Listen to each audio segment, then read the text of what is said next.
guys, and sorry it took me so long. It has been absolutely nutty, but 'tis the apocalypse for ya.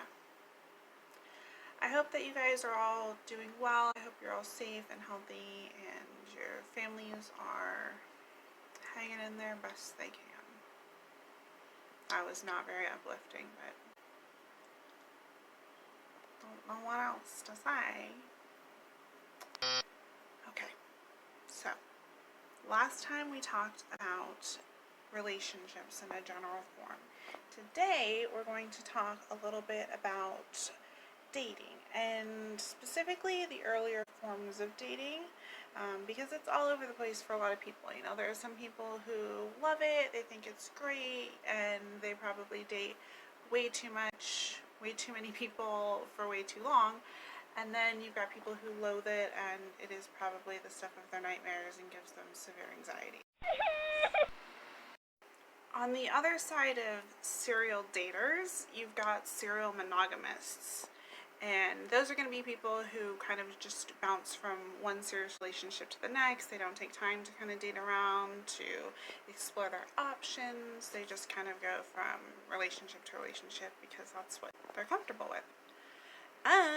Okay, so the thing is that dating becomes an enigma for most of us. Like, at times we have no clear understandings or rules. You know, we're just kind of following what we think we should do, the rules that make sense to us, maybe what society says is good for you based on specific gender roles, and it becomes really muddy. So this got me thinking that maybe that's why there's such confusion when it comes to dating, because we're all doing it with different intentions to begin with. So before we even get the chance to sit down and discuss what our intentions are, we're starting on two different pages. You know, you might have a great first date, a great second date, a great third date, and all of a sudden it's like, wait, you wanted what? You know?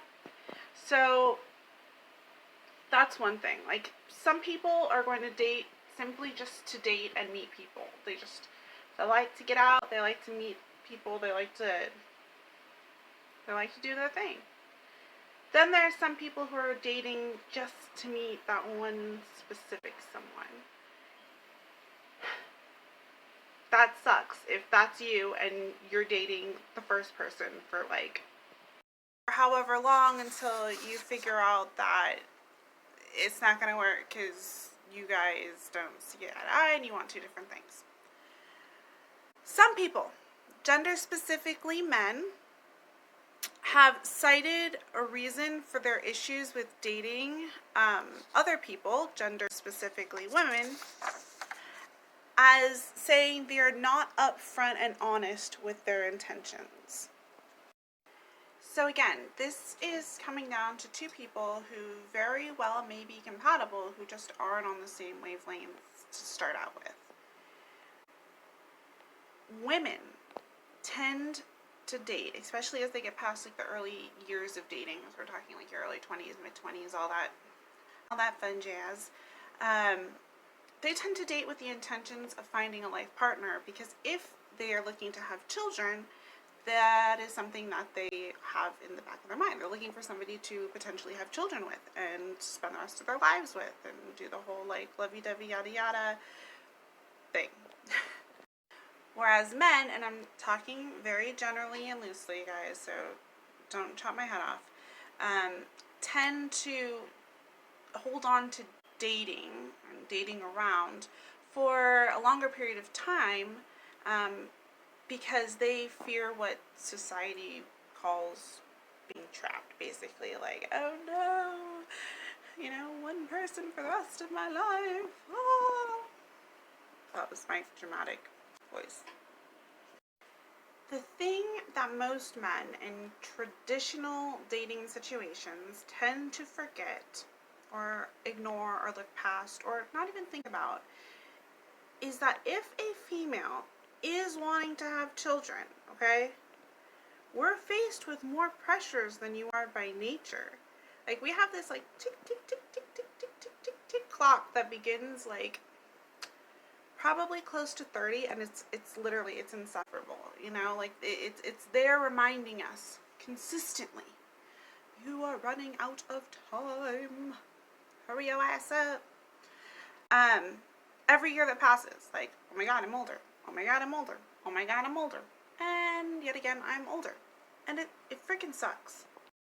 Like, if the goal is children at some point, then not only do we have to, like, meet the one, so to speak, but we have to date long enough to know he is the one, that, like, he's right for us, we're right together, he's gonna be good for our kids, like, he wants kids. I mean, that's a huge thing. And then we gotta move on to baby making phases, like, hey, you get married, you might not get married, like, do you, whatever. But then you gotta make the baby, right? You have to get pregnant, you have to have the kid, and if we want more, we gotta make sure, like, we're not running out of healthy eggs.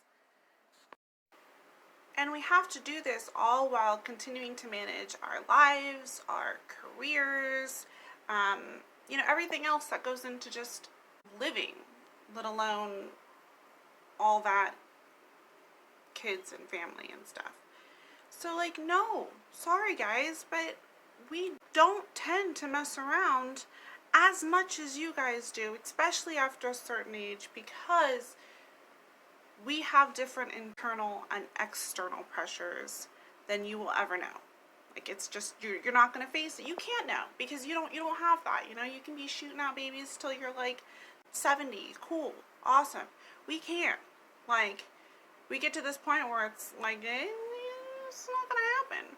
And some people, that's fine. And you know what? They might hold on to their career, or hold on to dating or whatever. They might be very comfortable by themselves even for a very long time. And more power to them. But for those of us women who would like to have children, or would like to have more children, and do not have the financial means to, you know, pull a Kim K and bank all our eggs, tick, tick, tick, guys. Like, it is what it is. Sorry to burst your bubble, but, like,